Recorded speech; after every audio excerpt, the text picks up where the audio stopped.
उन्नाव में यूट्यूब पर लूट के तरीकों को देखकर लूट की वारदातों को अंजाम देने वाले गिरोह का पुलिस ने भंडाफोड़ किया है। बीते दिनों जिले में हुई लूट की घटनाएं पुलिस के लिए सरदर्द बन चुकी थीं, जिसके बाद उन्नाव एसपी अविनाश पांडे द्वारा सर्विलांस और दही थाना पुलिस को चेकिंग अभियान चलाने के निर्देश दिए गए, जिसके जरिए वाहन चेकिंग के दौरान पुलिस ने 5 संदिग्ध युवकों को हिरासत में लिया।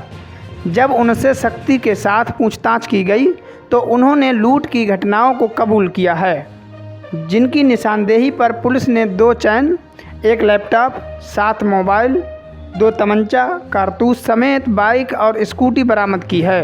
घटना का खुलासा करते हुए एसपी अविनाश पांडे ने बताया कि हिरासत में लिए गए युवकों में 3 लुटेरे हैं। एक वह युवक है जो मोबाइल के लॉक खोलने का काम करता है, दूसरा ज्वेलर है जो लूट की ज्वेलरी को ठिकाने लगाता है।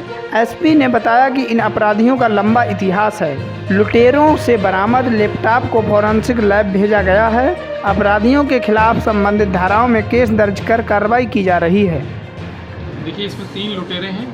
एक वो लड़का है जो मोबाइल का जो लॉक होता है उसको खोलने का कार्य किया करता था, और एक ज्वेलर है जो कभी जो चेन छिनैती की घटनाएं होती थी उनको ठिकाने लगाने का कार्य किया करता था। जनपद में पिछले कुछ दिनों में एक आध ऐसी घटनाएं चेन स्नैचिंग में मोबाइल स्नैचिंग हुई थी। तब से लगातार जो हमारी एसओजी टीम है और थाना कोतवाली पुलिस और थाना दही पुलिस इस पर एक्टिव थी। एचगैन पुलिस भी एक्टिव है, और इसी क्रम में चेकिंग के दौरान इन अभियुक्तों को गिरफ्तार किया गया है। इन अभियुक्तों का एक लंबा आपराधिक इतिहास है। इनसे बड़ी बरामदगी हुई है। इनसे एक 2 चेन जो सोने की हैं वो एक आधा और एक पूरी बरामद हुई है। 5 अदद मोबाइल बरामद हुए हैं।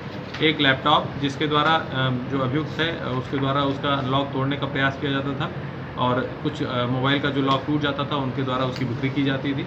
उससे पूछताछ में ये भी सामने आया कि यूट्यूब चैनल को देखकर उसने ये सब रनिंग की थी, और उसका जो लैपटॉप है उसे हमने सीज़ किया है। उसे हम फॉरेंसिक लैब भेज रहे हैं, और यदि उसने इस प्रकार का कोई कृत्य जो फॉरेंसिक में निश्चित रूप से सामने आएगा तो उसमें जो सुसंगत धाराएं हैं 420, 467, 468, 471 की वृद्धि की जाएगी, और इसके आधार पर जो आईटी एक्ट की धाराएं हैं वो भी लगाई जाएंगी, जिससे कि इनको अच्छे साक्ष्यों में अच्छी सज़ा मिल सके। और साथ ही इनसे 5 मोबाइल फ़ोन बरामद हुए हैं, 2 तमंचे बरामद हुए हैं, 1 लैपटॉप जो बरामद हुआ है, एक मोटरसाइकिल जिसके संबंध में थाना दही पर मुकदमा पहले से लिखा हुआ था लूट का, वो भी बरामद हुई है। इस क्रम में मैं एक विशेष बात आपको बताना चाहूँगा कि जो ये मोबाइल हैं, आप लोगों से सभी से निवेदन है कि इस चीज़ की ज़रूर जानकारी जनता को देने का प्रयास करें कि सस्ते मोबाइल खरीदने के प्रयास में कतई न पड़ें, क्योंकि जो जिनका लॉक टूटा हुआ मोबाइल है या जो कॉम्प्रोमाइज़्ड मोबाइल है उनसे आपकी पर्सनल डेटा सिक्योरिटी और साथ ही साथ देश की इंटरनेट सिक्योरिटी में बहुत बड़ा खतरा उत्पन्न हो सकता है।